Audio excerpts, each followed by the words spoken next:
Bismillahirrahmanirrahim. Assalamualaikum warahmatullahi wabarakatuh. Innal hamdalillah nahmaduhu wa nasta'inuhu wa nastaghfiruh.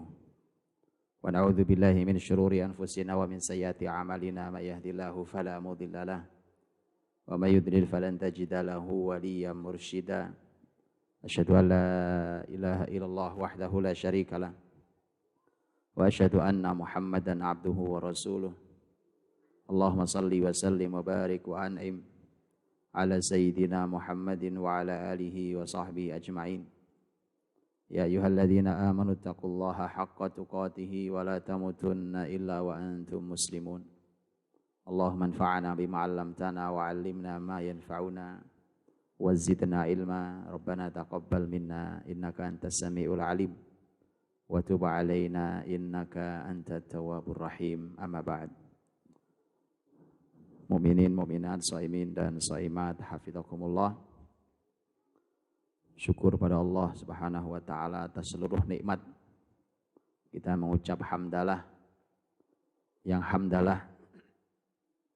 hamdalah mengawali kitab sucinya dengan alhamdulillahirabbil alamin arrahmanir rahim.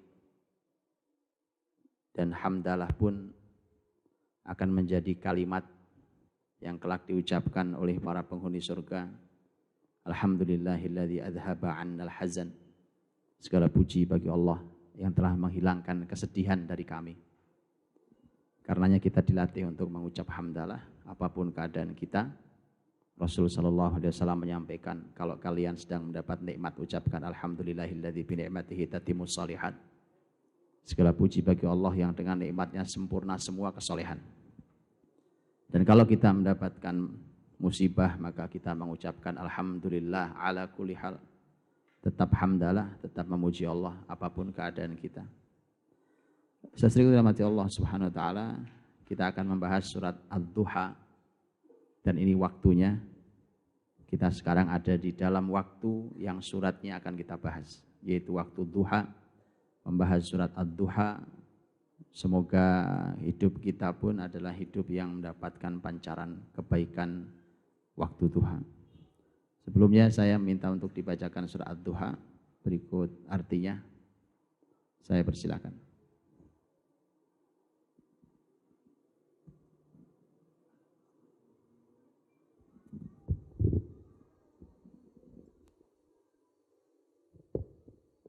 Siapa? Surat Ad-Duha beserta arti. Siapa yang mau jadi volunteer langsung tunjuk tangan.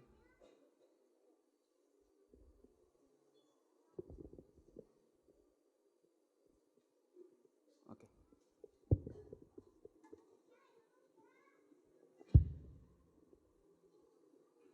A'udzu billahi minasy syaithanir rajim. Bismillahirrahmanirrahim. Wadduha wal-laili idza saja. Ma wadda'aka rabbuka wa ma qala. Walal akhiratu khairul laka minal ula. Walasawfa yu'tika rabbuka fatarda. Alam yajidka yatiman fa'awa. Wa wajadaka dhallan fahada. Wa wajadaka 'ailan fa'aghna. Fa'ammal yatima fala taqhar. Wa ammas sa'ila fala tanhar. Wa amma bi ni'mati rabbika fahaddits. Dengan menyebut nama Allah yang Maha Pengasih lagi Maha Penyayang. Dan sesungguhnya hari kemudian itu lebih baik darimu daripada yang sekarang atau permulaan. Tadi ada satunya baca. Oh maaf. Demi waktu matahari sepenggalah naik, dan demi malam apabila telah sunyi atau gelap. Tuhanmu tiada meninggalkan kamu dan tiada pula benci kepadamu.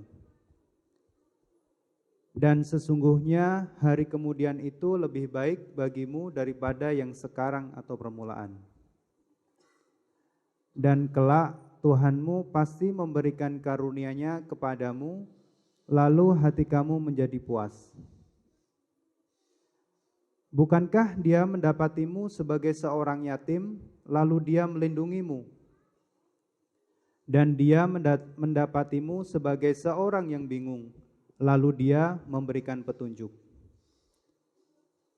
Dan Dia mendapatimu sebagai seorang yang kekurangan, lalu Dia memberikan kecukupan.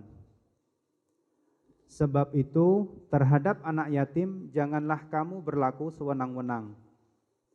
Dan terhadap orang yang meminta-minta, janganlah kamu menghardiknya. Dan terhadap nikmat Tuhanmu, maka hendaklah kamu siarkan.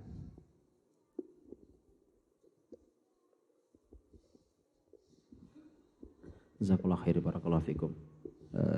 Alhamdulillah, teman-teman saudara-saudariku yang dirahmati Allah Subhanahu wa taala, kita akan bersama surat yang sangat agung, surat yang sangat mulia, surat yang mengabarkan tentang kenikmatan, yang mengabarkan tentang kelapangan, yang kita senang mendengarnya, kita nyaman berada di bawah naungan surat ini. Dan karenanya kita berdoa mudah-mudahan semua kebaikan yang ada di surat ini Allah berikan juga untuk kita semuanya. Sesungguhnya bagi yang dirahmati Allah Subhanahu wa taala, diawali dari bahwa Rasulullah Shallallahu alaihi wasallam mendapatkan berbagai macam rintangan dari dakwah beliau, di dakwah beliau. Rintangan datang dari orang-orang musyrik Quraisy karena mereka menentang risalah, kemudian mereka melakukan berbagai macam hal. Di antara yang mereka lakukan adalah menghina, mengejek, dan seterusnya. Di sebuah kesempatan ini yang menjadi sababun nuzul dari surat ini.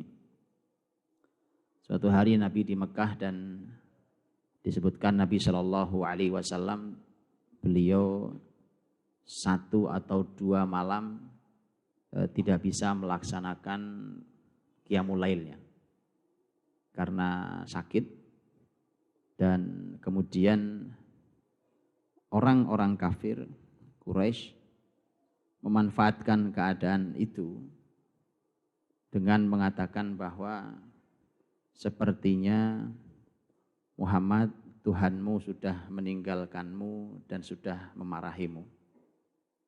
Karenanya kamu sudah tidak sanggup, tidak bisa melakukan ibadah untuknya. Kemudian turunlah surat ini. Hadirin dirahmati Allah SWT. Mari kita bahas kisahnya dulu sebelum masuk suratnya. Yang pertama adalah dari mana orang-orang Quraisy tahu kalau Nabi tidak qiyamul lail? Ada yang tahu? Biasanya di sini ada hadiah, Ustaz. Ada yang tahu?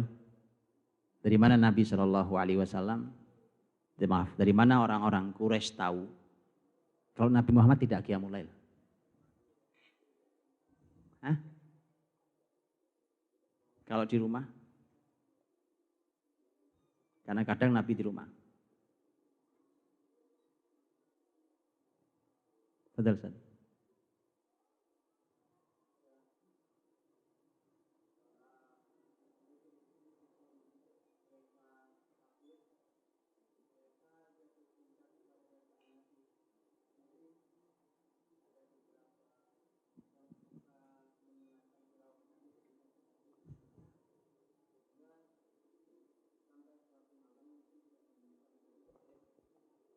Ahsan. Ini jawabannya. Kedengaran belakang? Ini jawabannya. Yang jawab ahli Quran makanya pas kan. Bukankah antum tahu bahwa para pembesar Quraisy itu, hadiahnya datang untuk beliau nanti. Para pembesar Quraisy itu, walaupun mereka membenci dakwah Nabi, tapi mereka tahu Quran itu nikmat. Quran itu nikmat. Bahkan kita semua tahu kalimatnya Al-Walid bin Mughirah, tokoh paling senior, paling tinggi, orang paling kaya raya. Kalau bedanya dengan Abu Thalib yang kita bahas kemarin, Abu Thalib miskin, tokoh tapi miskin. Lah ini enggak. Ini sudah tokoh paling tinggi dari keluarga besar Quraisy yang tinggi, yaitu Bani Makhzum. Ini omnya Abu Jahal. Ini pamannya Abu Jahal, ini paman sama ponakan sama aja ini. Ini Walid bin Mughirah, yang karenanya turun diantaranya kalimat surat Al-Mudaththir. Innahu fakkara wa qaddara faqutila kaifa qaddar thumma qutila kaifa qaddar thumma nadhar thumma abasa wa basar thumma adbara wastakbar faqala in hadza illa sihru yu'thar in hadza illa qaul bashar. Itu semua tentang Al-Walid bin Mughirah. Walid bin Mughirah yang mengatakan itu. Gimana saya mau berkata apa tentang Muhammad? Karena beliau ini ditunggu kalimatnya. Ditunggu kalimatnya untuk mengeluarkan keputusan. Karena kalimatnya ditunggu dan didengar. Untuk mengeluarkan satu keputusan tentang Muhammad dan dakwahnya. Tapi Walid bin Mughirah juga bingung, saya mau berkata apa? Mau berkata apa tentang Muhammad? Muhammad dukun, tidak mungkin kita bilang dukun, kita tahu dia bukan dukun. Kita semua kenal kok dukun itu kayak apa. Penyihir juga bukan. Penyair Muhammad nggak suka syair. Jadi mau gimana kita bilang apa? Terpaksa dia harus mengeluarkan kalimat. Allah buka lisan orang kafir terkadang untuk memuliakan agamanya. Karenanya kadang-kadang agama ini diangkat benderanya oleh orang fajir, orang yang berdosa. Nah, itulah kemudian dia harus mengeluarkan kalimat. Dia mengatakan bahwa Quran ini, dia mengatakan bahwa inna alaihi la talawah wa inna alaihi la halawah. Dia mengatakan ini Quran ini indah, Quran ini manis. Karena mereka orang Arab ngerti itu. Karenanya ketika mereka menikmati bacaan Quran, kan antum tahu mereka suka ngumpet-ngumpet mendengarkan bacaan Quran Nabi Muhammad SAW. Itu luar biasa Quran, Pak. Quran itu ngambil hati orang tanpa dia sadari. Itu banyak. Makanya indahnya jadi ahli Quran itu gitu, Bang. Apa yang dibacakan dengan ikhlas itu sampai di hati orang, bahkan orang itu tidak setuju sekalipun. Dan makanya termasuk yang suka ngumpet-ngumpet mendengar adalah Abu Jahal. Abu Jahal tidak tanggung-tanggung, Abu Jahal langsung. Termasuk Abu Sufyan, yang satu belum masuk Islam. Ini dua-duanya tokoh besar. Itu suka malam hari Nabi tahajud di rumahnya. Lewat Pak, hanya untuk mendengarkan. Hanya untuk mendengarkan. Ya. Dan karenanya mereka tahu. Ketika Nabi sudah 2 malam tidak ada bunyinya. Tidak ada qiyamnya. Nah teman-teman rahmati Allah SWT. Nabi SAW dicaci maki sama orang-orang kafir kan biasa. Oh biasa. Oh Nabi tadi ketika Al-Walid bin Mughirah akhirnya harus menyimpulkan. Karena dia harus menyimpulkan. Kalau gitu kita sebut apa Muhammad sama Qur'annya ini. Akhirnya dia mengatakan in hadza illa sihru yu'thar. In hadza illa qaulul bashar. Ini sihir, ini perkataan buatan manusia. Nah itu aja disepakatinya, itu keputusan keluar dari Walid bin Mughirah. Dan itulah keputusan yang dipakai untuk melabeli Al-Quran dan Rasul sallallahu alaihi wasallam. Makanya sering saya katakan sangat biasa dari sejak dulu bahwa orang-orang yang menjalankan syariat muslimin itu akan dilabeli oleh musuh Islam dengan berbagai label yang harapan mereka menjauhkan masyarakat agar tidak mau mendekat ke Islam. Itu harapannya. Tapi alih-alih masyarakat menjauh malah mereka mendekat. Gitu ya. Antum tahu efek ledakan menara kembar Amerika? Antum tahu efeknya? Efeknya diantaranya 2. Teman-teman Amerika bercerita, efeknya 2. Quran terjemahan bahasa Inggris habis di lapangan. Habis lapangan. Karena semua orang penasaran kalau benar ini yang melakukan adalah muslim, kayak apa sih ajaran agamanya ya kan? Orang segila-gilanya orang, kalau mati nggak mau lah. Orang mau melakukan apalah, tapi kalau mati enggak lah. Ada orang berani mati dengan cara itu. Yang kedua, efek keduanya, Islamic Center di Amerika penuh, Pak. Sampai akhirnya salah satu Islamic Center, saya diceritakan oleh teman bahwa salah satu Islamic Center itu harus membuat hari khusus untuk non-muslim. Mereka mau mendengar tentang Islam.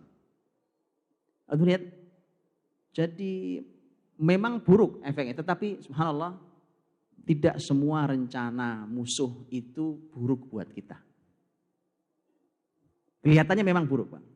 Saya kasih contoh dalam bidang ilmu. Kalau antum di ilmu hadis ada kitab namanya Mu'jam Mufahras li Alfadil Hadis. Itu bukunya tebel, kemudian panjangnya nggak lazim, dia panjang gitu. Punya panjang, kemudian tebal. Ada 8 jilid. Dulu sebelum ada komputer dengan kita mudah dengan berbagai aplikasi dan segala macam untuk mencari hadis ini ada di kitab apa, dengan di search seperti hari ini atau dengan internet, gitu ya. Ini zamannya zaman Snuk Nugroho-nya. Snuk Nugroho-nya zaman tahu Snuk kan? Dan buku ini dibuat supaya ini yang membuat sebenarnya bukan muslim. Ini yang membuat orang-orang orientalis yang bukan muslim dari Universitas Leiden di Belanda dipimpin oleh Profesor Wensing, tetapi di mukaddimahnya Profesor Wensing mengucapkan terima kasih pada Profesor Snuk Nugroho-nya yang pernah di Indonesia. Lihat itu. Buku itu aslinya tujuannya adalah orang orientalis itu ingin menguasai hadis untuk menyerang Islam. Untuk mengetahui hadis ini adanya di mana, nanti benturannya dengan mana. Kan memang begitu, kitab suci kita juga digitukan kok. Tapi antum tahu subhanallah, rencana itu tidak berhasil. Tetapi buku itu manfaat buat orang kayak saya yang kuliahnya fakultas hadis. Saat itu ketika belum ada komputer, itu adalah buku rujukan yang paling mudah. Kalau antum hafal hadis, umpamanya antum ingin nyari hadis itu ada di kitab mana. Tapi hadis itu antum yang hafal cuma satu kata. Dari sekian banyak kata di hadis itu antum hafal cuma satu kata. Satu kata itu cukup. Satu kata antum cari di huruf apa, begitu buka akan terbuka. Itu ada di Sahih Bukhari halaman jilid sekian halaman sekian, Sahih Muslim jilid sekian halaman sekian, Sunan Tirmidzi dan seterusnya. Jadi makanya tidak usah berkecil hati. Muslim tidak boleh berkecil hati, Pak. Kadang musuh merencanakan, memang makar mereka itu, Quran sudah katakan bahwa makar mereka itu sampai bisa menghilangkan gunung. Litazula minhul jibal. Di mereka itu kalau buat makar gede banget. Antum tahu gunung? Gimana cara ngilanginnya? Enggak gampang. Makar mereka itu sampai sebesar itu kalau mereka buat makar. Tapi tenang aja. Karena ternyata makar yang mereka buat, wa makaru wa makarallah, wallahu khairul makirin. Mereka membuat makar itu subhanallah. Kayak ini contohnya. Begitu mereka membuat berbagai macam makar. Tapi ternyata begitu mereka ingin menjatuhkan Nabi SAW. Ingin menjatuhkan Rasul, efeknya malah Allah memuliakannya. Allah memuliakannya. Dan karenanya kita juga sebenarnya, walaupun ada prosentase kita mengamati pergerakan musuh, tetapi seorang muslim tidak boleh waktunya habis untuk mengamati musuh. Habis waktu tenaga antum. Sibuk dengan masalah musuh sedang membuat makar apa. Itu harus ada bidang mengamatinya. Tapi antum habiskan waktu untuk itu, antum nggak sempat bangun, Pak. Tidak sempat membangun. Baik. Saya dirahmati Allah SWT.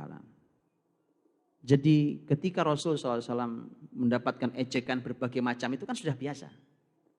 Tadi diejek bahwa Quran itu perkataan manusia, Muhammad itu penyihir dan seterusnya. Itu biasa. Tapi mengapa ejekan Nabi yang satu ini,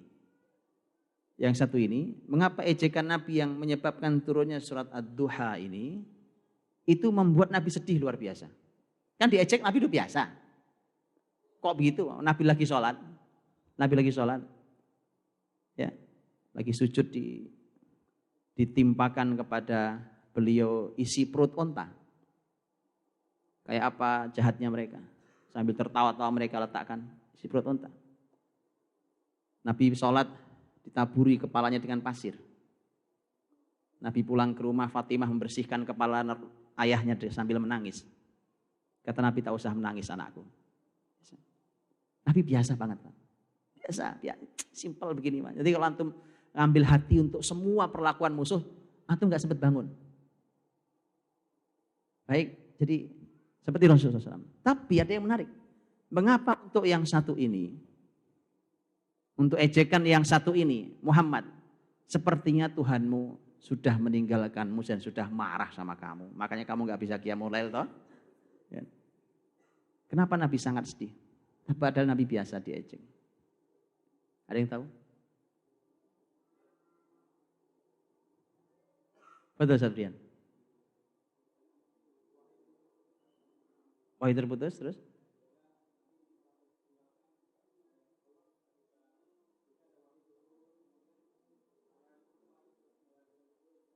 Jadi wahyu putus turun ad-duha. Baik. Ini sepertiga jawaban. Sepertiga jawaban. Wahyu itu putus 2 kali paling tidak. Begitu selesai surat Al-Alaq, Iqra' bismi rabbik turun pertama kali, terus putus. Beberapa hari tidak ada wahyu. Nabi, seperti antum ketahui, Nabi bingung segala macam, sedih. Turun, ya yuhal mudaththir, menjawabnya. Oh, lanjut. Putus lagi. Lihat. Putus lagi, begitu putus, yang turun adalah wadduha.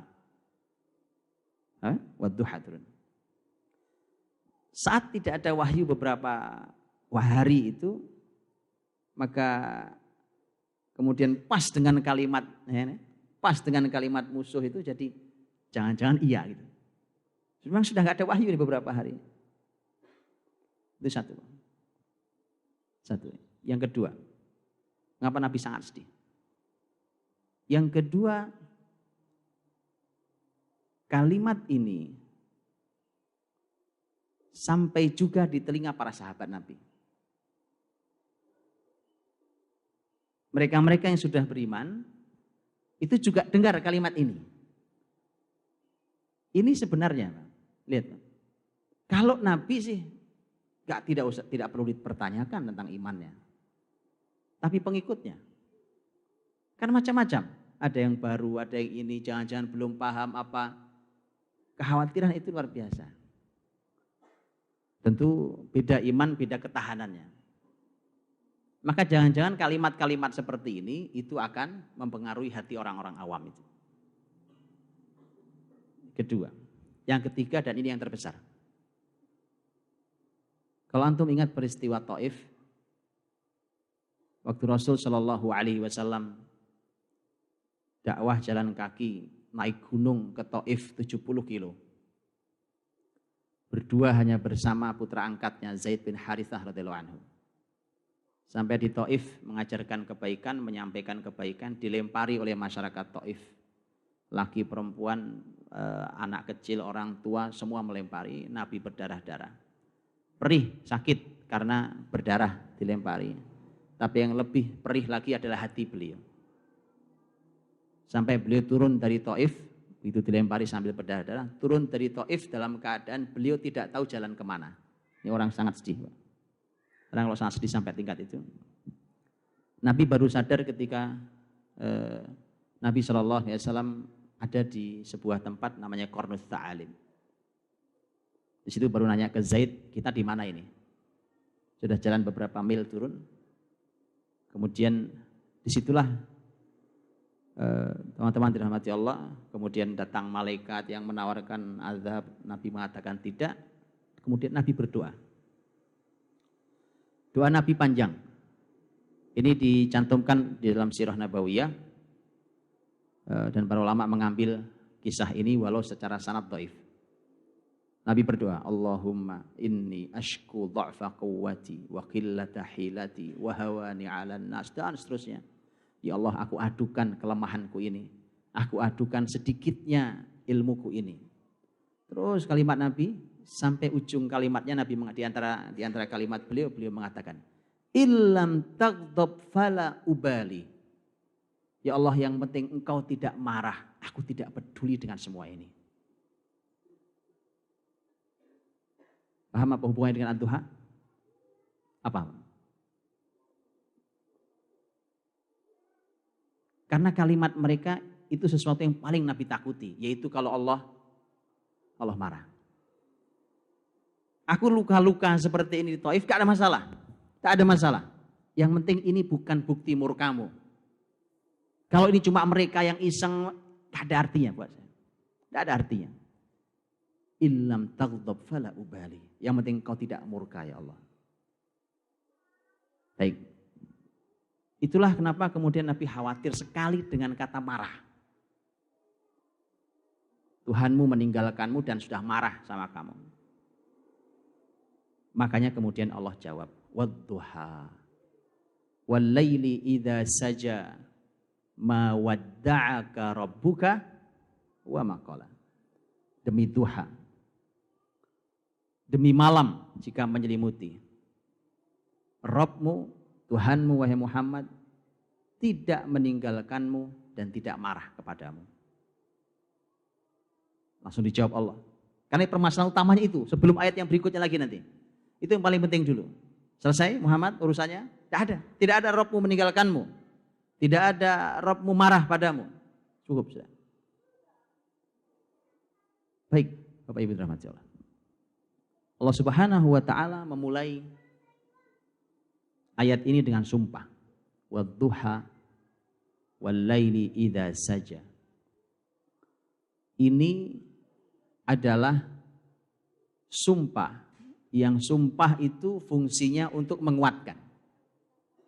Tema yang mau dibahas ini Allah kuatkan dulu pembahasannya bahwa dengan sumpah, dan yang bersumpah adalah Allah langsung. Demi duha. Dan para ulama memberikan kaidah pada kita, setiap Allah bersumpah dengan makhluknya, dan itu hanya Allah yang boleh, maka kita sebagai manusia layak harus untuk memperhatikan sesuatu yang Allah pakai untuk bersumpah itu. Karena pasti Allah bersumpah dengan sesuatu yang besar. Sesuatu yang agung. Karenanya pembahasan tentang duha, wadduha wal laili idza saja, dan sumpah-sumpah yang lain harus mendapat perhatian besar. Memangnya ada apa di waktu duha? Memangnya ada apa dengan malam hari jika sudah gelap gulita? Allah berfirman tentang matahari, wasyams wadduhaha, demi matahari, wal qamar idza talaha, demi bulan. Maka wajib mendapat perhatian muslimin. Ada apa dengan matahari? Ada apa dengan bulan dan seterusnya. Wadduha wal laili idza saja. Demi duha. Wal laili idza saja, dan malam ketika saja. Saja itu menyelimuti, menutupi. Ini dua hal yang berbeda. Dan ini dua hal yang bertolak belakang. 180 derajat. Duha, seperti kita tahu hari ini. Duha dengan pancaran terkuatnya matahari. Al-lail idza saja, malam itu di puncak pekatnya, di puncak gelapnya. Satu. Yang kedua, duha, semua orang beraktivitas. Orang bergerak, beraktivitas, semua bergerak. Malam hari, semua orang berhenti beristirahat. Jadi ini dua sumpah yang bertolak belakang jauh sekali. Pertanyaannya, mengapa Allah Subhanahu wa taala memulai pembahasannya dengan sumpahnya menggunakan duha dan malam? Untuk menyampaikan ma wadda'aka rabbuka wa ma qala. Untuk menyampaikan itu, bahwa Rabbmu tidak meninggalkanmu dan tidak marah wahai Muhammad. Mengapa Allah bersumpah dengan ad-duha dan dengan al-lail idza saja? Ad-duha, duha itu dimulai dari ad-duha hina tarmidul fisal. Tarmidul fisal itu anak onta yang duduk di tanah, itu sudah mulai ngerasa panas, akhirnya berdiri. Itu waktu duha mulai. Itu bahasa Nabi SAW. Hina tarmidul fisal. Tarmid dari kata Ramadan, artinya panas. Fisal itu anak onta yang kecil-kecil itu. Anak onta itu. Dia duduk di tanah, begitu dia berdiri karena sudah mulai panas, nah itu waktu duha mulai. Nah itu ya. Jadi memang teman-teman begitu, makanya kenapa mari kita latih diri kita, mulai kita balik ke alam itu. Nah, ini begini, balik ke alam tuh. Anak-anak kita harus mulai diajari alam kan. Ini alam beneran kan. Banyak hal, bahkan ibadah kita itu ukurannya kan bukan jam, ya? Bukan jam ukurannya, tapi alam. Alam kan nggak ada. Sholat subuh jam berapa? Sholat subuh ketika fajar terbit. Kan begitu. Nah, kita nggak pernah tahu fajar itu kayak apa modelnya. Ketika fajar terbit. Baik. Duha, Allah Subhanahu wa taala ingin memulai karena ingin menghibur nabinya. Berarti surat Ad-Duha adalah surat Allah menghibur nabinya. Karena teman-teman ini sudah kita bahas di Ramadan yang lalu, ayat-ayat hiburan, bahwa penting sekali untuk kita ini menghibur diri ketika kita mulai kelelahan. Semua hal dalam dakwah kita, suami dengan semua tanggung jawabnya, istri dengan semua tugasnya, anak-anak kita dengan semua aktivitas belajarnya. Nabi saja diberi oleh Allah Subhanahu wa taala hiburan-hiburan. Sedih dihibur, sedih dihibur, sedih dihibur. Kenapa? Sedih itu buruk, Pak. Sedih itu buruk. Ini kalau dilanjutkan dakwah berhenti. Gitu. Makanya kalau ada saudara kita yang bersedih, mari kita berikan kabar gembira, kita hibur dia. Karena begitu sedih, berkelanjutan, berhenti dakwahnya. Berhenti kebaikan. Gitu ya. Allah Subhanahu wa taala melihat nabinya sedih, tidak tinggal diam, dihibur nabinya. Tenang Muhammad. Karenanya berketepatan bahwa Allah mulai dengan sumpah wad-duha. Semua orang tahu ini duha nih Pak. Terang, bergerak, aktif. Lihat maksudnya? Itu duha. Untuk Allah sampaikan, Muhammad, jangan berhenti, jangan sedih. Kau lihat cahaya matahari itu terang sekali, semua orang bergerak. Cahaya terang. Kenapa orang sedih itu kan gelap hatinya, Pak? Kalau udah makin gelap, itu ujungnya bunuh diri. Iya. Karena sudah gelap, tidak punya solusi. Allah bersumpah wadduha. Terang hatimu, terangi hatimu. Aktivitas bergerak terus. Wadduha. Lihat cara Allah menghibur ya. Baik. Kemudian Allah sampaikan di sumpah berikutnya adalah sebaliknya. Walaili idza saja, demi malam yang menyelimuti. Loh, sudah bicara duha terang balik gelap lagi. Kenapa? Kenapa enggak habis duha kemudian bicara umpamanya wadzuhur. Sekalian kan zuhur. Antum perlu pahami bahwa ini tidak semua waktu dipakai Allah untuk bersumpah. Wadduha ada. Betul? Apalagi? Wal asr, demi waktu asar. Asar itu waktu asar juga. Apalagi? Wal fajr, demi fajar.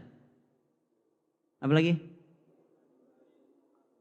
Yang waktu yang ada hubungan dengan sholat kita. Ada yang lain? Ustaz? Wasubh. Subh fajar. Sama dengan fajar. Ada yang lain? Antum lihat. Quran tidak ada sumpah wal zuhur. Tidak ada sumpah wal maghrib. Tidak ada sumpah wal isya. Betul? Betul para penghafal Quran? Betul ya? Karenanya Allah tidak sembarangan. Kenapa Allah pilih duha untuk bersumpah itu? Dan antum tahu tentang duha dengan ibadah istimewanya, dengan sholat sunnahnya istimewa. Karenanya para ulama mengatakan Sebagian ulama mengatakan bahwa ibadah sunnah yang paling, sholat sunnah yang paling baik di siang hari adalah duha. Sholat sunnah yang paling baik di malam hari adalah tahajud. Karena menjadi waktu istimewa. Kalau semua tulang kita perlu dapat sedekah, betul? Maka duha mewakilinya. Kalau semua perlu disedekahi, amar ma'ruf sedekah, nahi mungkar sedekah, membantu orang lain sedekah, semua sedekah, duha cukup mewakilinya. Ini luar biasa tentang waktu duha. Karena Allah bersumpah dengan duha. Tapi mengapa setelah duha Allah bersumpah dengan malam? Balik lagi gelap, Pak. Gelap lagi.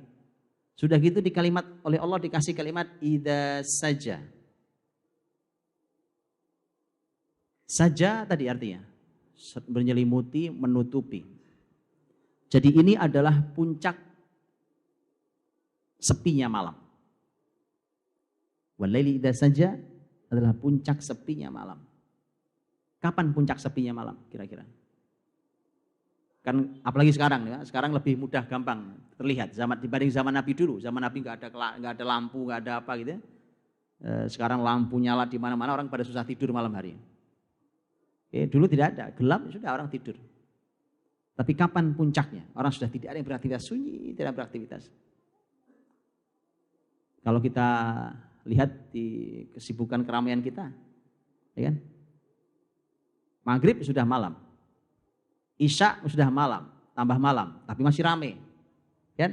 8, 9, 10, masih rame. Terus makin sepi, makin sepi, makin sepi, makin sepi. Maka sepertiga malam terakhir adalah mengawali sepertiga malam terakhir adalah merupakan waktu paling sunyi, paling sunyi. Baik. Karenanya ini memberikan isyarat. Walaili idza saja, karena tadi masalahnya Nabi Shallallahu Alaihi Wasallam tidak bisa bangun malam hari. Ya. Tidak bisa bangun di malam hari. Karenanya Allah hibur, Allah sebutkan sebuah isyarat tentang malam yang paling sunyi, malam di puncak pekatnya, dan disitulah Nabi Shallallahu Alaihi Wasallam melakukan ibadah kepada Allah Subhanahu Wa Taala. Allah memberikan isyarat itu bahwa ini malam yang tenang untukmu. Kau bisa melakukan qiyamul lail lagi. Kenapa itu disampaikan? Orang-orang baik akan sedih kalau tidak bisa melakukan kebaikan. Orang-orang baik kalau kehilangan kebaikannya akan sedih. Orang biasa ngopi, nggak enak, Pak. Sama orang dermawan, biasa memberi orang lain uang. Kok dia belum bisa memberi? Itu sedih banget. Beda sama orang pelit, kan? Itu ngasih orang sedihnya 3 hari. Repot. Tidak, orang baik itu kalau tidak memberi sedih. Karena memang kebiasaan saya. Dia tahu ini bahagia saya, Pak. Dengan memberi itu saya bahagia. Orang biasa melaksanakan puasa sunnah, tidak puasa sunnah nggak enak. Orang biasa membaca Al-Quran, tidak baca Quran, ya Allah, hidup ini gersang banget. Orang biasa qiyamul lail, tidak qiyamul lail seperti Nabi SAW, kehilangan besar. Karena Allah berikan hiburan, tenang Muhammad. Allah masih menyediakan malam yang tenang untukmu. Malamnya tenang untukmu. Kau tetap bisa beribadah seperti itu. Di malam hari.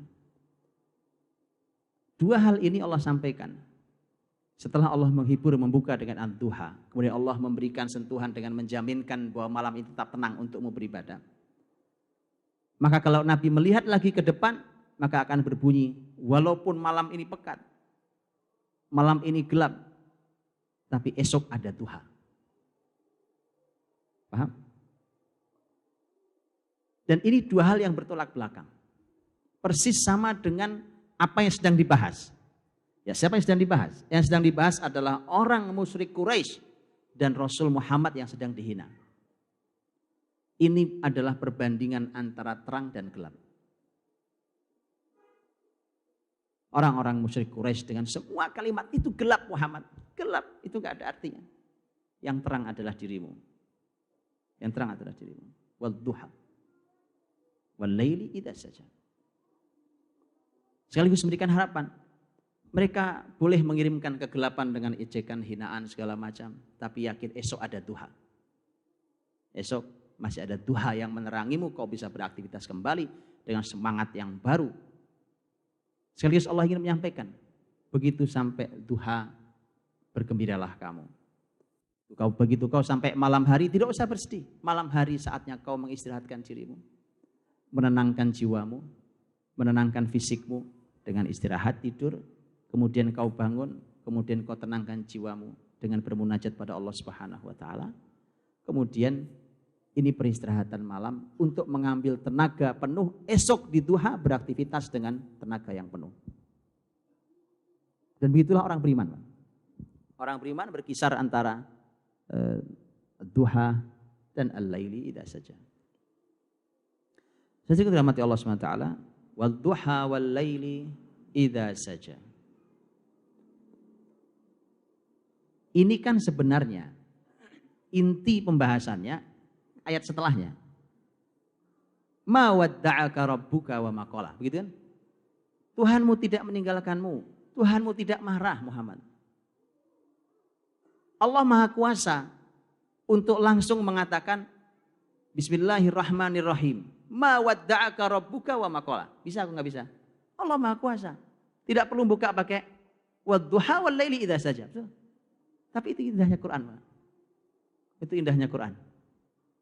Allah ingin mengungkapkan cintanya kepada nabinya, dimuqaddimahi dengan penguatan sumpah tentang alam ini. Jadi, tapi gini, kira-kira seorang suami ingin mengungkapkan cintanya pada istrinya. Wadduha wal laili idza saja. Demi Allah aku mencintaimu. Benar kan? Atau salah, Pak? Salah, enggak boleh. Makhluk tidak boleh bersumpah dengan makhluk. Kita hanya diizinkan bersumpah dengan Allah SWT. Man halafa bi ghairillahi faqad asyrak. Siapa yang bersumpah dengan nama selain Allah sungguh telah berbuat kemusyrikan. Jadi jangan dicoba ya, ini khusus ayat kalau ini. Ya. Artinya bahwa terserah Allah Subhanahu wa taala bersumpah dengan makhluk istimewanya yang mana. Maka Allah muqaddimai, Allah sumpah dan itu memiliki sentuhan makna yang dalam buat Rasul sallallahu alaihi wasallam. Bahkan sebelum mencapai tema utama. Tema utamanya adalah ma wadda'aka rabbuka wa ma qala. Tapi sebelum sampai di situ, dengan sumpah seakan sudah selesai semua. Wadduha, selesai sudah urusannya. Nah, berarti sudah terang. Terang. Pembahasannya terang. Ya. Antum lihat ayat wasyams wadduhaha. Antum lihat ayat wal laili. Surat Al-Lail apa permulaannya? Wal laili idza yaghsha. Satu surat namanya surat Asy-Syams, satu surat namanya surat Al-Lail. Beda. Yang ini dimulai dengan matahari terang, yang ini dimulai dengan malam gelap.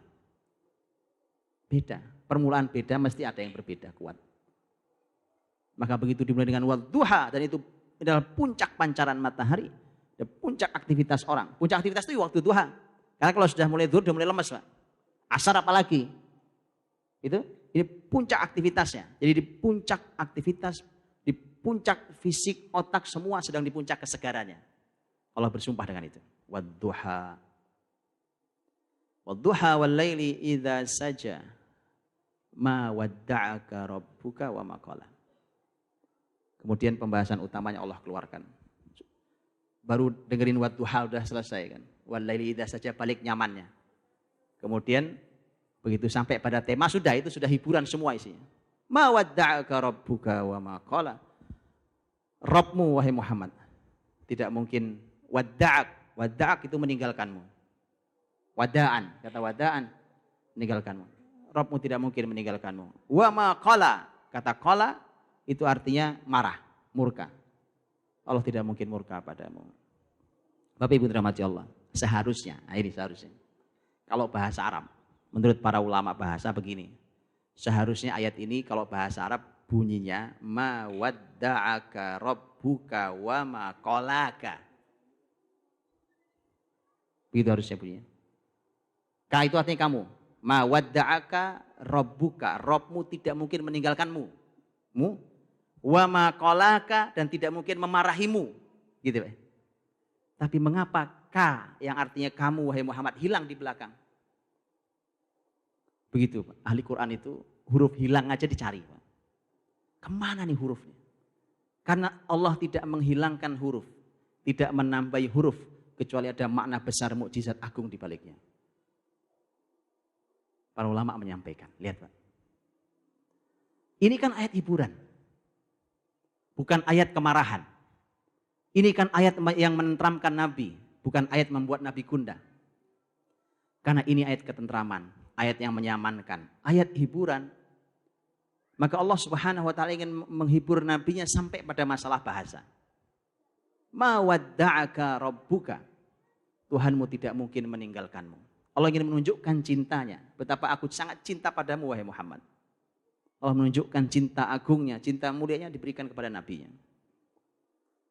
Dengan mengatakan bahwa Tuhanmu tidak mungkin meninggalkanmu dan Tuhanmu tidak mungkin marah. Kalau meninggalkan perpisahan. Baik, perpisahan. Perpisahan atau meninggalkan mungkin terjadi antara dua orang yang saling mencintai. Betul apa tidak? Ada dua orang saling mencintai. Suatu hari mereka satu dan harus terpisah lokasi. Baik, suami istri. Terpaksa suaminya harus pergi jauh karena harus cari nafkah. Umpamanya. Dua orang yang saling mencintai mungkin berpisah. Sudah tahu jawabannya sekarang? Kenapa tidak ada K di belakang? Angkat tangan yang tahu. Ini mukotimanya sudah, mukotimanya ya. Belakangnya tahu tahu? Belum nyambung juga. Kalau urusan cinta yang paling ahli Walid. Walid biasanya jawab nih. Oh iya. Ma wadda'aka rabbuka wa ma qala. Kalau wadda'ak meninggalkanmu, ada mu di sana. Kalau meninggalkan, semua orang yang mencintai pun mungkin berpisah. Tetapi cinta tidak sejalan dengan kemarahan. Kemurkaan tidak mungkin disatukan dengan cinta. Paham? Itulah mengapa tidak layak K, yang itu adalah kaum Muhammad, diletakkan setelah kata kemarahan. Antum lihat dengan Allah ingin menunjukkan cintanya. Ma wadda'ak, gak ada masalah. Karena aku mencintaimu, mungkin saja berpisah. Tapi itu pun tidak mungkin, karena ma wadda'ak, tidak mungkin. Tapi wa ma qala, bahkan tidak layak sekedar hurufmu. Hurufmu diletakkan di belakang kata murka Allah Subhanahu wa ta'ala. Sampai segitunya. Paham? Ma wadda'aka rabbuka wa ma qala. Jadi satu huruf hilang dicari ulama ketemu jawabannya. Begitulah para ulama mengajari kita tentang Al-Quran. Ma wadda'aka rabbuka wa ma qala. Ini adalah merupakan jawaban dari sumpah. Sumpah yang dua tadi. Karenanya para ulama mengatakan ad-duha itu ada pembahasan angka. Ada 2, 2, ada 3, 3, 3. Kita lihat, ada 2, 2, 2, ada 3, 3, 3. Itu menunjukkan bahwa yang menurunkan Quran bukan manusia, Pak. Bukan manusia yang buat. Salah Walid bin Mughirah yang mengatakan in hadza illa qaulul bashar.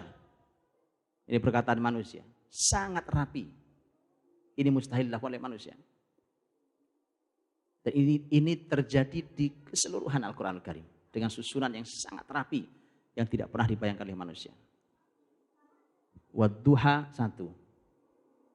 Wal-laili idza saja 2. Allah membuka sumpah dengan dua hal. Betul? Ayat setelahnya. Ma wadda'aka rabbuka. Tuhanmu tidak mungkin meninggalkanmu. Wa ma qala. Dan tidak mungkin marah. 2. Walal akhiratu khairul laka minal ula. Akhirat untukmu lebih baik dibandingkan yang pertama. Yang akhir lebih baik daripada yang pertama. Ada yang akhir, ada yang pertama. Wala saufa yu'tika rabbuka fatarda. Dan Tuhanmu pasti memberimu atau itu pemberian Allah. Dan kau akan ridho. Atau dan ridho. Pemberian dan keridhoan. Lihat Pak. 2, 2, 2. Yang 3 nanti di belakang. Nanti kita bahas belakang. Baik.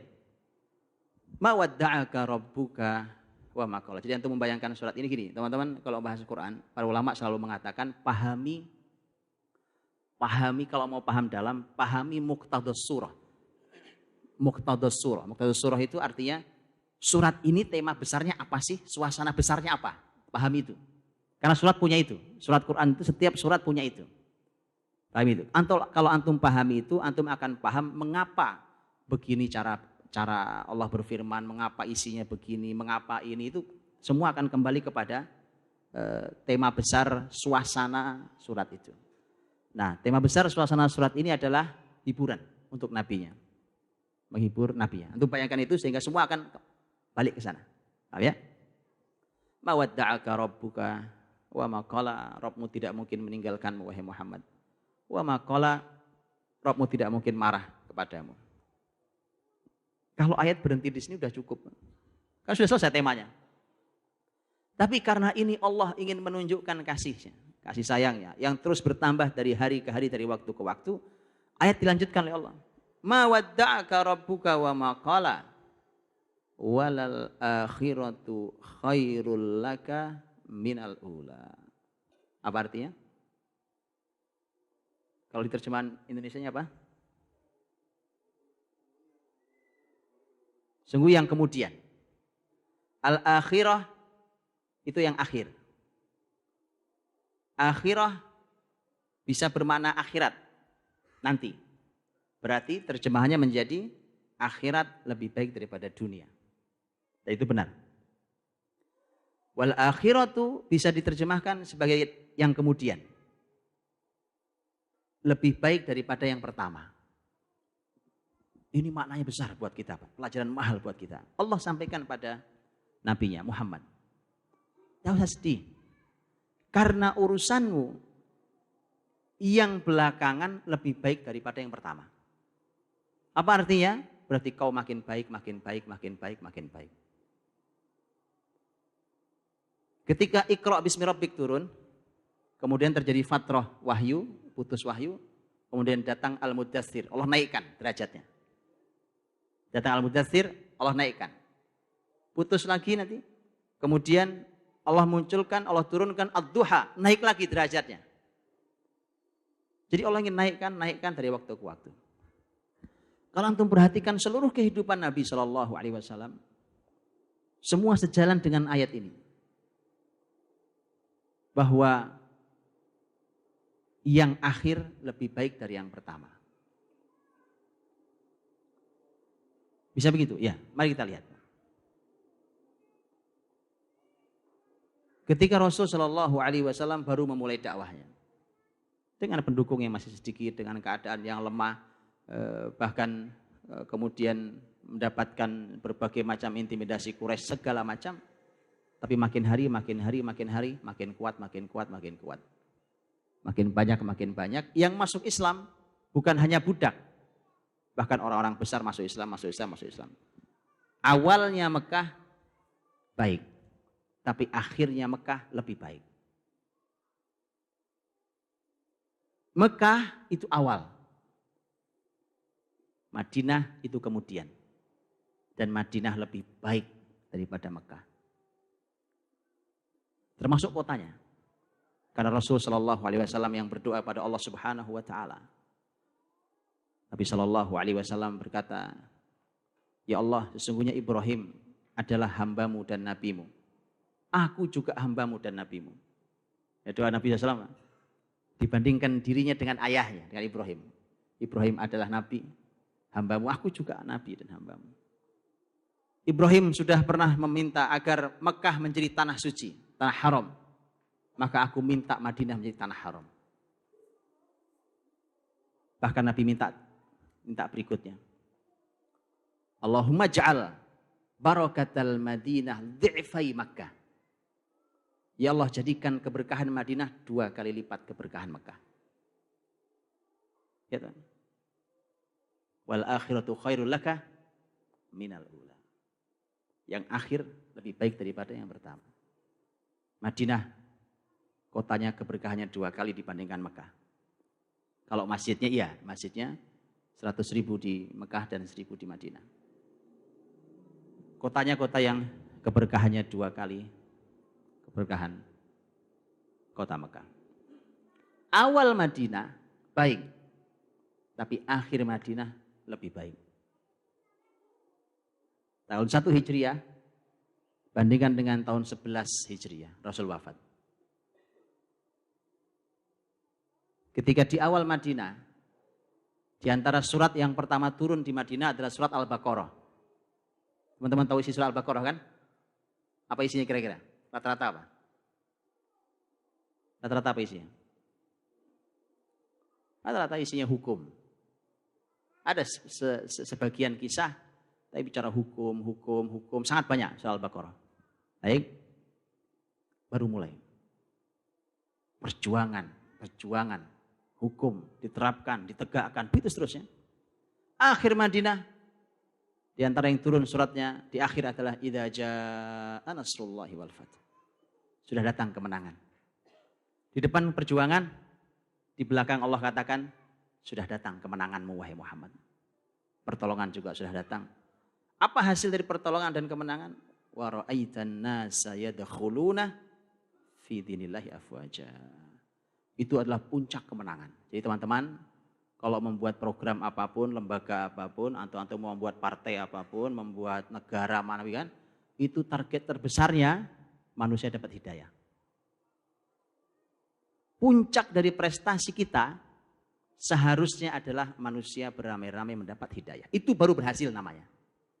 Kalau belum begitu belum berhasil. Antum berjuang atas nama apapun, tapi tempat di mana antum berjuang, masyarakat tidak kunjung punya kesadaran, berarti belum berhasil. Masjid sepi, berarti belum berhasil. Paham ya? Ukurannya biar jelas. Karena itu surat yang terakhir turun pada Nabi SAW. Idza jaa nasrullahi wal fath. Hasilnya adalah wa ra'aitan nasa yadkhuluna fi dinillahi afwaja. Akhir Madinah lebih baik daripada awal Madinah. Secara ekonomi kan juga sama. Betul kan? Secara ekonomi juga sama. Bukankah sahabat yang mengatakan tahun 7 baru mereka merasa kenyang? Oh begini rasanya kenyang itu. Dan yang akhir lebih baik daripada yang awal. Seluruh kehidupan Nabi SAW yang akhir lebih baik daripada yang awal. Dan puncak kebesaran Nabi SAW adalah saat beliau wafat berjumpa dengan Rabb-Nya. Adalah puncak kebesaran Nabi SAW. Itu paling hebatnya. Karena satu jazirah Arab sudah masuk Islam. Sudah selesai sempurna semua tugas Nabi. Nabi khutbah di Haji Wada. Haji Wada tahun 10 Hijriah. Beberapa bulan sebelum beliau wafat. Beliau hanya perlu mendapat satu kesaksian. Ala hal balaghtu. Apakah aku telah menyampaikan semua pada kalian? Allahumma syhad. Ya Allah saksikan mereka. Saksikan bahwa mereka menyaksikan itu. Bahwa aku telah menyampaikan semuanya. Sempurna sudah tugas Nabi di bumi ini. Menyampaikan risalah Allah Subhanahu wa taala, dan kemudian Allah memberikan pilihan pada nabinya. Nabi sallallahu alaihi wasallam mengatakan bal ilar rafiqil a'la. Aku pulang saja kepadamu ya Allah. Karenanya ini pelajaran luar biasa, Pak. Kemudian akhirat jelas lebih baik daripada dunia. Makanya pelajaran untuk kita adalah grafik hidup kita mestinya begitu. Dari hari ke hari, dari tahun ke tahun harus lebih baik yang akhir dibandingkan yang pertama. Pelajaran mahal buat kita. Tidak boleh grafik nurun. Kalau ada yang nurun, antum harus evaluasi sangat serius. Karena kehidupan Nabi grafiknya naik begini terus sampai masuk surga. Begitu. Wal akhiratu khairul laka minal ula. Naik terus. Jadi kehidupan kita harus seperti itu. Dan hari terbaik kita dari semua kebaikan yang kita lakukan, baik. Dari semua kebaikan yang kita lakukan, ya, karena contohnya tadi, kalau ayat mengatakan bahwa mawadda'aka rabbuka wa ma qala walal akhiratu khairul laka minal ula, yang kemudian lebih baik daripada yang pertama, itu bukan berarti yang pertama jelek. Yang pertama baik, yang kemudian lebih baik. Begitu hidup itu. Hidup itu harus begitu. Jadi yang sekarang baik, esok lebih baik. Dan karenanya hari terbaik kita adalah hari ketika kita menghadap Allah Subhanahu wa taala. Itu adalah hari terakhir kita di muka bumi, di dunia ini. Karena baik, tambah baik, begitu seterusnya. Sehingga hari terakhir kita harus menjadi hari yang terbaik yang ada di muka bumi ini. Dan itu adalah hari terbaik Rasul. Dan ini sesuai dengan sabda Nabi Shallallahu Alaihi Wasallam, khairul a'mali khawatimuha. Amal terbaik itu harusnya yang paling belakang itu. Yang di awal mungkin perlu perbaikan. Kemudian terus baik. Sampai menjadi baik, lebih baik dan paling baik. Kemudian menghadap Allah Subhanahu wa taala. Itu ketika yang awal lebih baik, yang kemudian lebih baik daripada yang awal, itu yang pertama. Wala saufa yu'tika rabbuka fatardo. Dan Rabbmu akan memberikan kepadamu. Ada ato, yu'tika, itu ato, itu pemberian. Wala saufa yu'tika rabbuka, Rabbmu, fatardo, maka kau akan ridho. Lihat, Habib dirahmati Allah SWT. Ayat ini dimulai dengan penguat dan penunda. Sekaligus jadi dua. Jadi satu itu. Penguat dan penunda. Wala, lamnya itu penguat, mengatakan pasti. Allah untuk menguatkan kalimat, betul ya? Wala saufa itu penunda. Berarti apa maksudnya? Pasti, cuma sabar. Paham ya Pak? Pasti, tapi ini ada tundanya, ada jedanya. Enggak sekarang. Lihat Allah ingin mengajari begitu. Oh, itu konsep Allah mendidik nabinya, itu konsep nabi mendidik sahabatnya, itu konsep sahabat mendidik anaknya, dan itu harusnya konsep kita didik anak kita. Ada konsep itu konsep tarbiyah dari Allah langsung. Pasti nak, cuma nanti. Ya. Wala saufa, lam dan saufa, lamnya pasti, saufanya nanti. Wala saufa yu'tika. Apa yang pasti dan nanti? Pemberian. Atau itu pasti, tapi nanti. Gak semuanya hari ini. Pemberian itu ada waktunya. Tidak semua diberikannya hari ini. Ya. Wala saufa yu'tika. Makanya Nabi terbiasa bersabar. Dan karena itu didikan Nabi ke sahabat, sahabat juga biasa bersabar. Antum tahu Suraqah bin Malik kan? Suraqah bin Malik waktu Nabi hijrah ngejar Nabi SAW jatuh berkali-kali ya kan? 3 kali jatuh, kemudian Suraqah saya minta keamanan Muhammad, ya, minta keamanan. Kata Nabi ya. Kemudian kalau kau masuk Islam Suraqah, kau akan memakai 2 gelang Kisra. Ini orang Arab Badui ya kan? Badui bukan siapa-siapa, dijanjikan Nabi 2 gelang Kisra. Oh, itu 2 gelang mau diberikan loh Pak. Bukan megang loh. Megang itu nggak boleh semua orang megang, itu punyanya Kisra. Khusus semua dunia tahu itu khusus hanya dia yang bisa megang. Sekarang bayangkan bahwa kelak akan ada di kedua tanganmu siwaroi Kisra. 2 gelangnya Kisra itu. Anda tahu kan? Kisra itu janji Nabi waktu hijrah. Sementara Kisra baru selesai dan berhasil dibuka oleh muslimin di masa Khalifah Umar bin Khattab radhiyallahu anhu. Kurang lebih kisarannya sebelum tahun 20 Hijriah. 20 Hijriah, itu tahun 1. Lihat, sahabat terbiasa mendengarkan janji, pasti, tapi nanti. Ya, pasti, tapi nanti. Ini konsep pendidikan mahal. Mahal sekali. Karena dia melatih menjaga keyakinan, yakin pasti diberi, dan dia berlatih kesabaran sampai janji itu tiba. Wala saufa. Ya. Wala saufa yu'tika. Tuhanmu pasti memberi. Sesungguhnya dirahmati Allah. Dari sejak awal itu kan Allah Subhanahu wa taala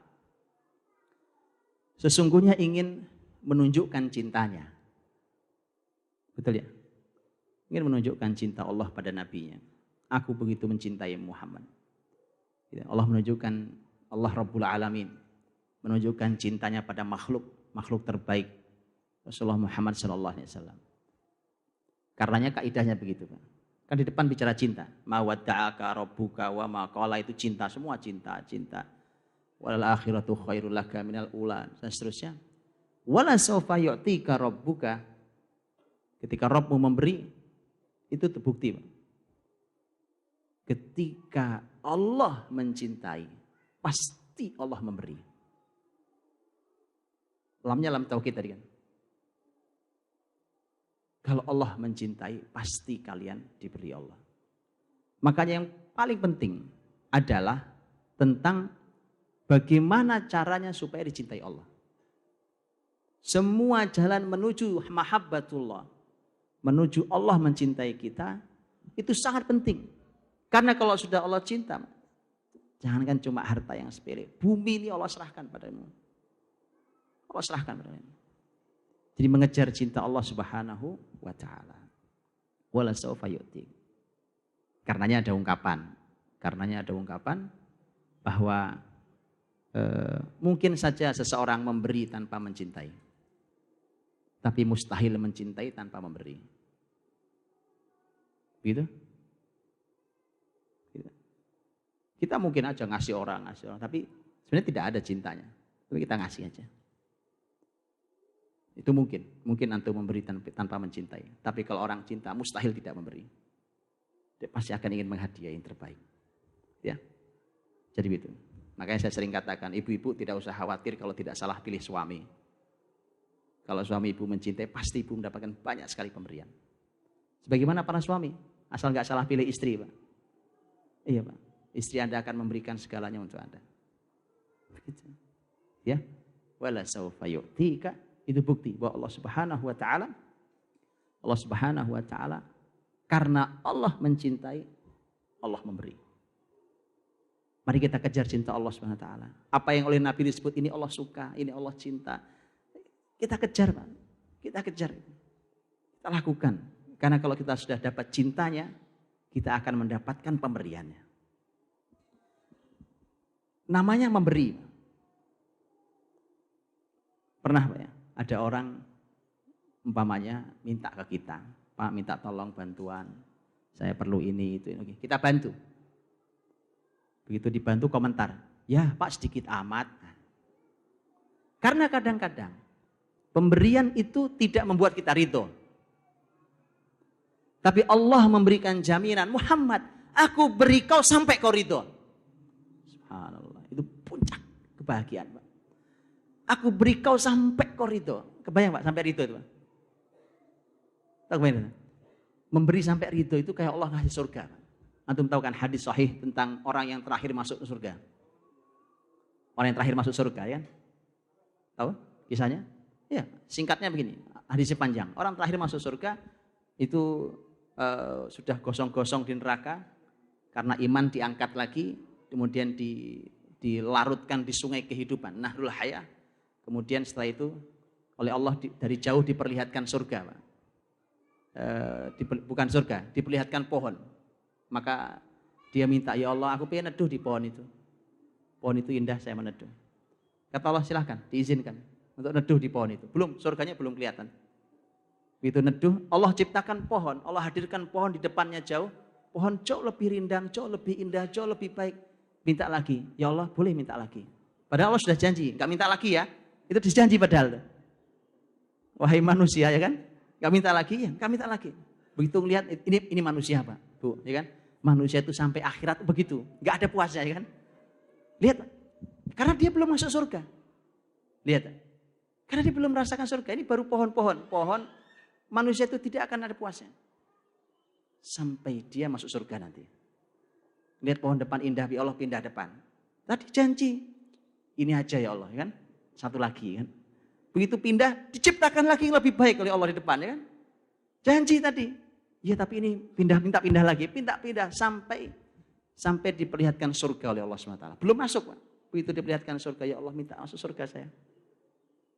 Tadi janji cuma pohon, sekarang Allah perlihatkan surga. Masya Allah indahnya surga. Ya Allah minta pindah ke surga, ya Allah. Kata Allah, apa yang membuatmu ridho? Lihat Pak. Apakah kamu ridho? Aku berikan padamu surga yang luasnya sendirian untukmu, seluas langit dan bumi.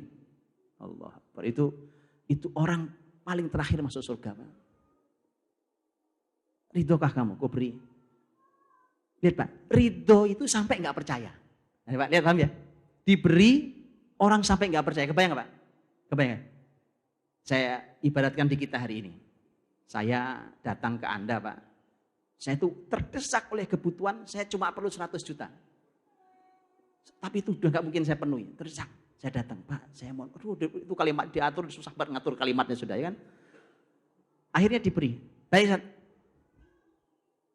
untuk antum saya kasih 1 miliar. Gak percaya tuh. Kalimatnya ditambahi. Ini bukan hutang, ini gratis buat antum. Masya Allah. Ada lihat? Udah kotak gede. Masya Allah Pak, ya kan? Jadi ridho itu Pak, ridho terhadap pemberian itu sampai kita nggak percaya. Benarkah itu diberikan? Benarkah saya berhak? Makanya manusia yang tadi terakhir masuk surga, dia berkata, atastahzi'u bi wa anta rabbul alamin. Atastahzi'u bi wa anta rabbul alamin. Ya Allah, apa kau ngejek aku padahal kau Rabbul Alamin, masuk ngejek saya? Manusia begitu Pak. Saking dia nggak percaya, masa orang kayak saya pantas dapat surga seluas langit dan bumi? Subhanallah, ya kan? Begitu Pak. Wala saufa yu'tika rabbuka fatarda. Rabbmu wahai Muhammad akan memberimu sampai kau ridho. Subhanallah. Lihat Bapak Ibu. Allah memberikan pada Rasulnya fisik beliau. Fisik beliau. Dan beliau ridho dengan fisiknya. Telinga yang tidak biasa, mata yang tidak biasa. Antum tahu? Telinga mata beliau gak biasa. Beliau mendengar dan melihat apa yang tidak dilihat oleh manusia biasa. Ya kan? Itu untuk Rasul. Rasul Shallallahu Alaihi Wasallam diberi para sahabat, para pengikut. Antum tahu betapa capeknya Nabi Musa? Tapi Nabi Musa capek Pak, ngurusi Bani Israel. Ya Allah, itu masyarakat ngeselin banget. Jadi tidak enak kalau punya anak buah tuh kayak Bani Israel tuh Pak. Nyusahin, ngeselin Pak. Nabi Musa sudah padahal kurang gimana. Kali begini Pak. Ayo coba kalian ke sana. Itu kalian ada tugas ngangkutin pasir, karung apa. Ya itu mungkin orang lemes duluan. Mungkin orang lemes. Ya capek. Tidak loh. Nabi Musa mengatakan, udkhulul ardul muqaddasata allati kataballahu lakum. Kalian masuklah ke negeri depan ini, Palestina. Kalian masuk ke situ. Ini negeri yang dijanjikan untuk kalian. Coba. Udah kayak gitu. Jawabannya apa? Apa jawabannya? Hah? Musa, kau masuk sama Tuhanmu. Di sana inna fiha qauman jabbarin wa inna lanadkhula hatta yakhruju minha. Di sana itu orangnya galak-galak. Di dalam itu. Kita tidak mau masuk sampai mereka keluar. Sudah, kau pergi sama Tuhanmu pergi. Kau sama Tuhanmu perang berdua. Kau perang aja sama Tuhanmu berdua, perangi mereka dulu. Faqatila inna huna qaidun. Kami nunggu di sini, nanti kalau menang kabari ya. Ya Allah, itu masyarakat ngeselin Pak. Wallah ngeselin banget itu masyarakat. Tapi Nabi Muhammad diberi sahabat yang Nabi ridho. Nabi ridho dengan semua kebaikan, kesolehan sahabatnya. Ya kan? Saya begitu Pak. Nabi ridho. Nabi ridho dengan Abu Bakar, Umar, Utsman, Ali, Abdurrahman, Thalha semua. Nabi ridho dengan semua mereka. Sampai Nabi harus mengatakan, khairun nas qarni. Manusia terbaik adalah zamanku ini. Nabi ridho dengan sahabatnya. Wala saufa yu'tika rabbuka fatardo. Nabi diberi oleh Allah sampai Nabi ridho. Semua pemberian Allah sampai ridho. Begitu Pak. Jadi untuk mendapatkan pemberian Allah sampai kita ridho, maka kejar cinta Allah. Tadi kan resepnya di depan tadi.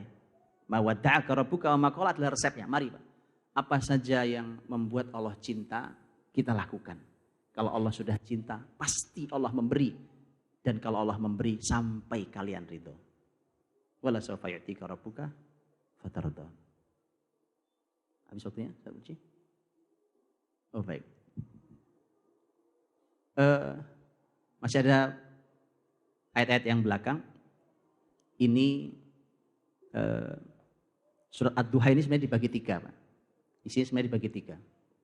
Sampai di sini adalah kabar. Ya kan? Sampai di wala sawfa yu'tika rabbuka fatarda itu khabar. Itu pemberitaan kabar dari Allah semuanya. Ayat setelahnya itu takrir. Allah ingin, ini penetapan, ini dari Allah Subhanahu wa taala. Alam yajidka yatiman fa'awa wa wajadaka dhallan fahada wa wajadaka 'ailan fa'aghna. Setelah selesai situ masuk yang terakhir. 3 yang terakhir. Itu perintah, amr, perintah dari Allah. Fa'ammal yatimah fala taqhar.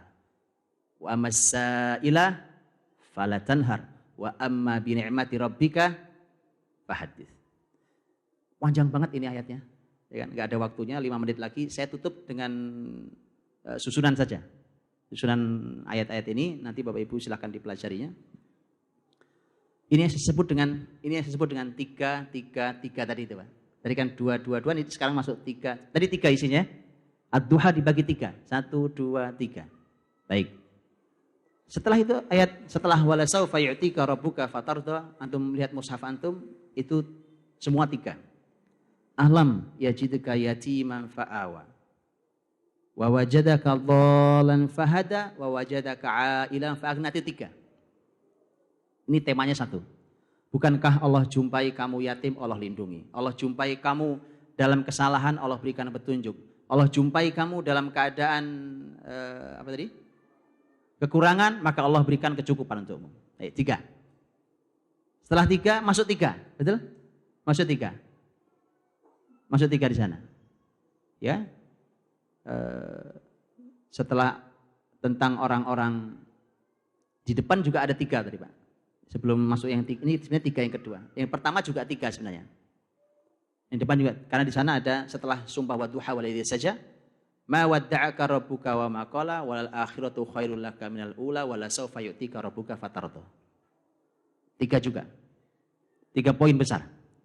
Yang pertama, Tuhanmu tidak meninggalkanmu dan tidak marah padamu. Yang kedua adalah yang kemudian lebih baik daripada yang pertama. Yang ketiga, Tuhanmu akan memberi sampai kamu ridho. 3. Dan yang terakhir juga 3. Fa'ammal yatima fala taqhar wa ammas sa'ila fala tanhar wa amma bi ni'mati rabbika fahaddits. 3 juga. Pada anak yatim jangan sewenang-wenang, pada peminta-minta jangan menghardik, dan kepada dan atas nikmat Tuhanmu maka sampaikan atau ceritakan. Itu dari depan 3, di tengah 3, di belakang 3. Bapak Ibu, ini kemukjizatan balaghah di dalam penyampaian. Cara Quran bertutur memiliki nilai keindahan yang luar biasa. Dan ini semua bertepatan. Mari kita lihat. Bapak Ibu perhatikan. Ada sepertiga pertama, sepertiga kedua, sepertiga yang ketiga. Ya. Sekarang Bapak Ibu perhatikan poin satunya masing-masing. 1 di sepertiga pertama, 1 di sepertiga kedua, 1 di sepertiga yang terakhir. 1 di sepertiga pertama apa bunyinya? Ma wadda'aka rabbuka wa ma qala.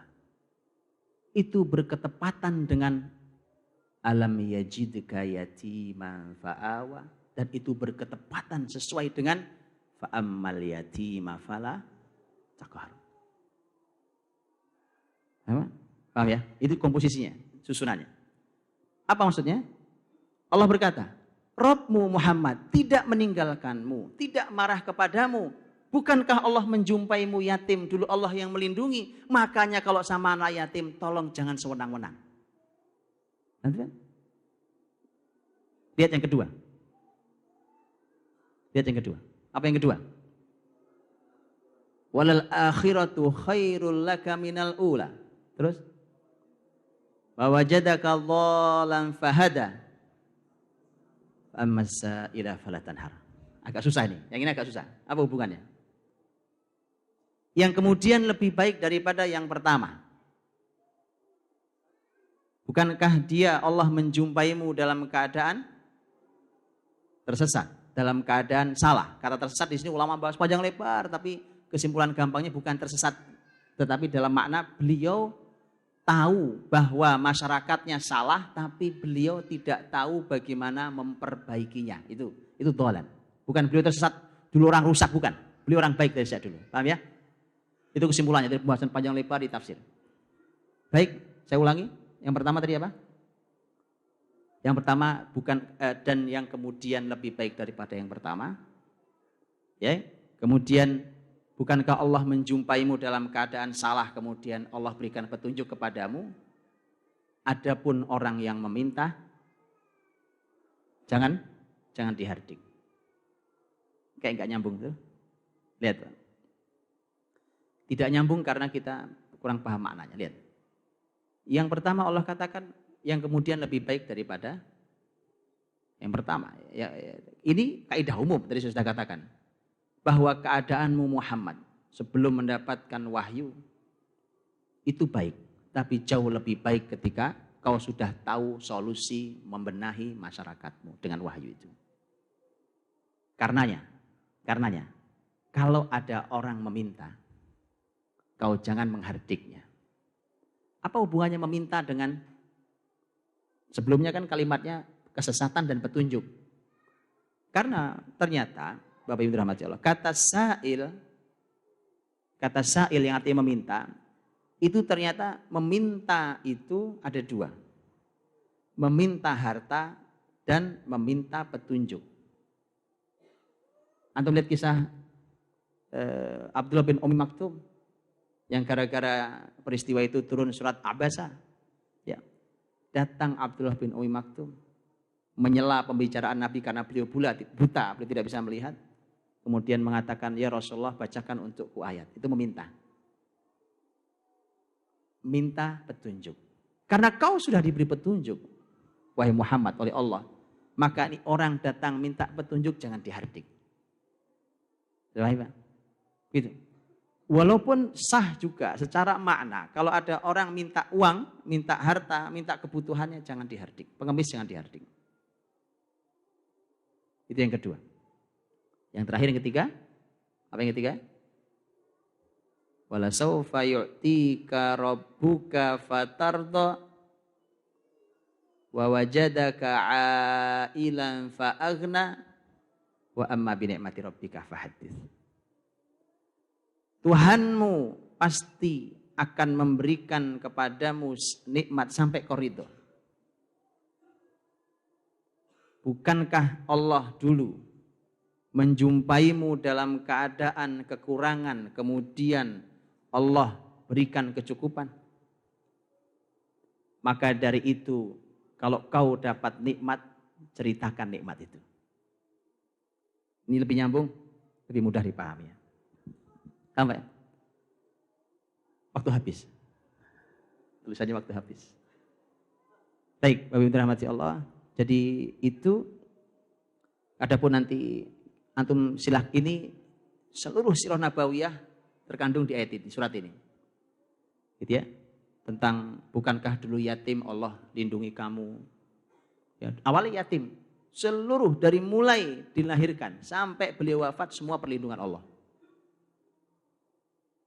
Ketika Nabi dulu tidak tahu bagaimana membenahi masyarakatnya, kemudian Allah memberikan hidayah dari awal sampai akhir. Ketika dulu Nabi kekurangan, Allah berikan kecukupan. Antum tahu? Para ahli tafsir banyak yang menafsirkan begini, Pak. Bahwa dulu kan kau miskin Muhammad. Nabi miskin kan? Di awal sekali anak muda miskin yang tidak percaya diri ketika mau nikah. Karena memang tidak ada modalnya. Bagaimana cara Allah membuat Nabi kaya dan berkecukupan? Dinikahkan dengan janda kaya raya. Khadijah radhiyallahu anha. Itu tafsir ulama. Makanya ini juga seruan buat para bujangan. Ini solusi besar. Begitu ya. Subhanallah. Solusi besar. Pahamnya kalimat saya nggak usah saya uraikan, paham. Dan kita akhiri dengan wa amma bi ni'mati rabbika fahaddits. Kalau ada nikmat Rabbmu sampaikan. Menyampaikan itu bukan untuk kesombongan, tapi ada orang yang suka menyembunyikan nikmatnya. Pinjam duit dong, ada uang nggak? Saya nggak punya duit nih.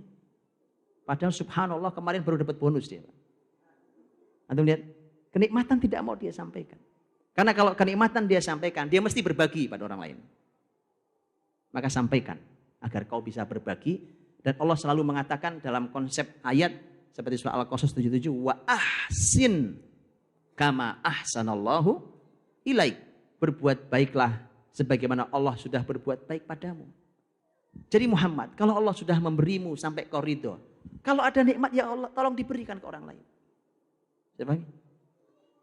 Jadi ini ayat bermula dengan ad-duha, diakhiri dengan kenikmatan.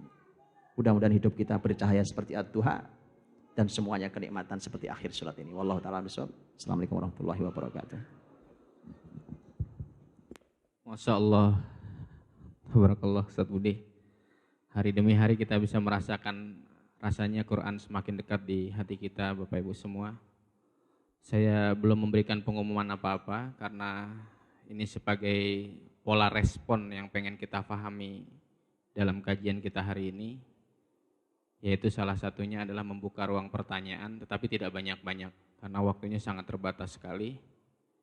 Maka kami minta boleh kalau ada di antara Bapak atau Ibu atau teman-teman yang tadi suruh menikah sama janda. Oh enggak ya Ustaz ya. Silakan satu orang, ada yang mau memberikan pertanyaan sambil merespon atau jangan-jangan semuanya udah ngerti tinggal aplikasi. Satu pertanyaan Bapak atau Ibu. Silakan, waktunya sangat cepat bagi yang mau tanya. Silakan. Bismillahirrahmanirrahim. Assalamualaikum warahmatullahi wabarakatuh. Ingin bertanya Ustaz, kenapa kok tadi kan membahas ad-duha ya. Nah, kenapa susunannya di dalam Al-Quran itu sebelum ad-duha itu al-lail dan asyams? Kira-kira apa hubungannya? Yang seperti itu pertanyaannya. Langsung Ustaz, tafadhol. Baik. Ya, ini juga termasuk yang dibahas oleh para ulama. Mengapa sebelumnya adalah asyams al-lail, dan pertanyaan ini menunjukkan bahwa Bapak Ibu teman-teman semua mulai tergelitik dengan pola memahami Quran yang diajarkan para ulama. Ya, karena para ulama begitu, Pak. Karena Quran ini bulat, enggak datar.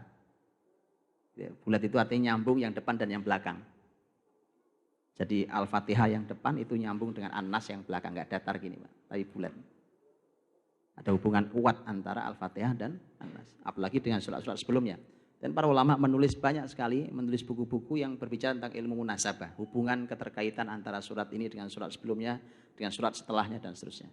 Sebelumnya dibahas tentang asyams, tentang matahari. Setelah ini dibahas tentang al-lail, itu adalah malam. Kemudian setelah itu dibahas tentang masalah ad-duha, yaitu waktu duha. Asyams itu adalah benda di alam ini yang menandai waktu siang. Kemudian masuk ke al-lail, malam hari ketika matahari tiada. Kemudian esok hari akan muncul kembali dan memunculkan waktu duha.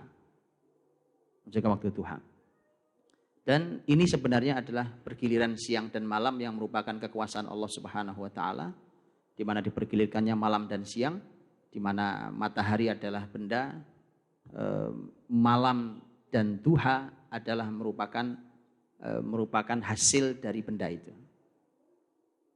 Gitu? Karena pergeserannya adalah malam dan siang. Kita semua tahu malam dan siang itu ukurannya adalah matahari. Kemudian nanti akan berhubungan dengan tema masing-masing.